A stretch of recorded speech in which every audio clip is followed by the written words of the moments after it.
Whip ఆది శ్రీనివాస్ తొందరపాటు పనులు మానుకోవాలని మాజీ MP Boinapalli Vinod BRS incharge Chalmeda Lakshmi నరసింహారావులు మండిపడ్డారు.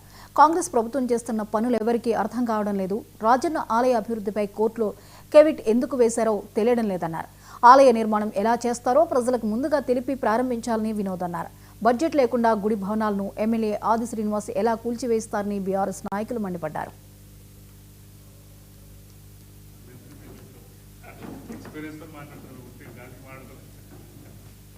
వేములవాడ దేవస్థానాన్ని మరి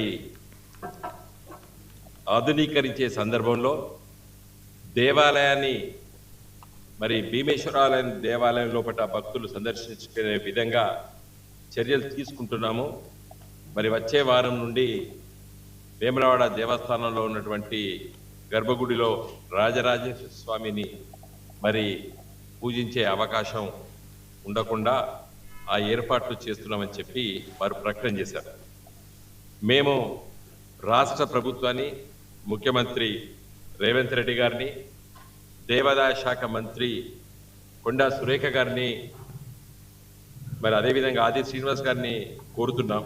ఎందుకంటే జనవరి మాసం ఇంకా 2.5 మాసాలు వచ్చేటువంటి సమ్మక్క సారక్క జాతర, లక్షలాది మంది భక్తులు సమ్మక్క సారక్క జాతరకి వెళ్లే ముందు తెలంగాణ రాష్ట్రమే కాకుండా మన చుట్టుపక్కల రాష్ట్రాలైనటువంటి మహారాష్ట్ర, కర్ణాటక నుండి వేలాది మంది భక్తులు మరి దక్షిణ కాశీ అయినటువంటి వేములవాడకు వచ్చి రాజరాజేశ్వర స్వామిని బీఆర్ఎస్ పార్టీ తరఫున మా రిక్వెస్ట్ వారికి ఏంటంటే, సమ్మక్క సారక్క జాతర వస్తున్నది.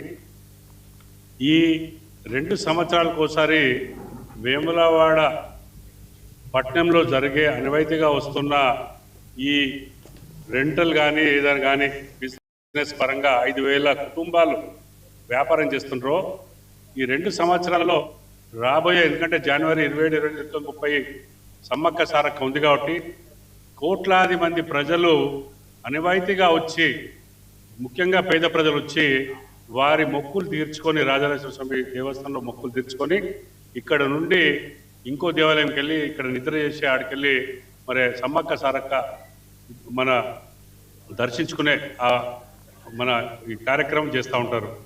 అందుకని గౌరవ శాసనసభ్యులు మేము ఒకటే చెప్తా ఉన్నాము, భక్తులు చాలామంది ఒక అనిశ్చితంగా ఒక కన్ఫ్యూజన్ స్టేట్లో ఉన్నారు.